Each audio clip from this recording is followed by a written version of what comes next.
सुप्रभात। आदरणीय प्रधानाचार्य महोदय, सम्मानित शिक्षकगण और मेरे प्रिय सहपाठियों, आज हम सब यहाँ एक महान व्यक्तित्व, एक युग पुरुष और भारत के संविधान निर्माता डॉ.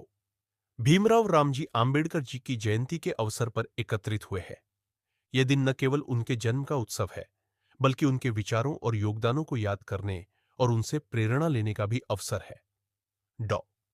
आम्बेडकर का जन्म 14 अप्रैल 1991 को मध्य प्रदेश के महू में हुआ था।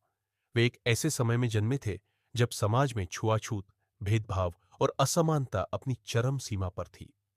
दलित समाज के होने के कारण उन्हें अनेक कठिनाइयों का सामना करना पड़ा, लेकिन उन्होंने कभी हार नहीं मानी और शिक्षा को अपना सबसे बड़ा हथियार बनाया। उन्होंने कहा था, जीवन लंबा होने के बजाय महान होना चाहिए। उन्होंने कोलंबिया विश्वविद्यालय और लंदन स्कूल ऑफ इकोनॉमिक्स से उच्च शिक्षा प्राप्त की और अपने ज्ञान का उपयोग समाज में समानता और न्याय स्थापित करने के लिए किया। आम्बेडकर न केवल एक शिक्षाविद थे, बल्कि एक समाज सुधारक, अर्थशास्त्री और राजनीतिज्ञ भी थे। उन्होंने भारत के संविधान की रचना में प्रमुख भूमिका निभाई और इसे दुनिया का सबसे बड़ा लोकतांत्रिक दस्तावेज बनाया। उनका संविधान हमें समानता, स्वतंत्रता और बंधुत्व का संदेश देता है। उन्होंने हमेशा कमजोर और वंचित वर्गों के अधिकारों की रक्षा के लिए संघर्ष किया। उन्होंने कहा था, संविधान केवल कागज पर लिखे गए शब्द नहीं है, यह हमारे जीवन की आत्मा है। डॉ. आम्बेडकर ने हमें यह सिखाया कि शिक्षा ही वह माध्यम है जो समाज में बदलाव ला सकती है। उन्होंने कहा था, शिक्षित बनो, संगठित रहो और संघर्ष करो। यह वाक्य आज भी हमें प्रेरित करता है कि हम अपने अधिकारों के प्रति जागरूक बने और समाज में समानता लाने के लिए प्रयासरत रहे।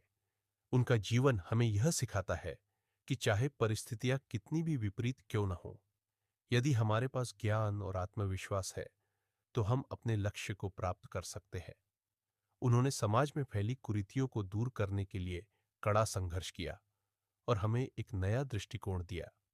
उन्होंने कहा था, हम पहले और अंत में केवल इंसान हैं। आज हमें डॉ. आम्बेडकर के विचारों को केवल याद ही नहीं करना चाहिए, बल्कि उन्हें अपने जीवन में अपनाना चाहिए। हमें शिक्षा को प्राथमिकता देनी चाहिए, भेदभाव और अन्याय के खिलाफ आवाज उठानी चाहिए और एक ऐसा समाज बनाना चाहिए जिसमें हर व्यक्ति को समान अधिकार मिले। हमें उनके इस विचार को हमेशा याद रखना चाहिए। मनुष्य नश्वर है, लेकिन विचार अमर है।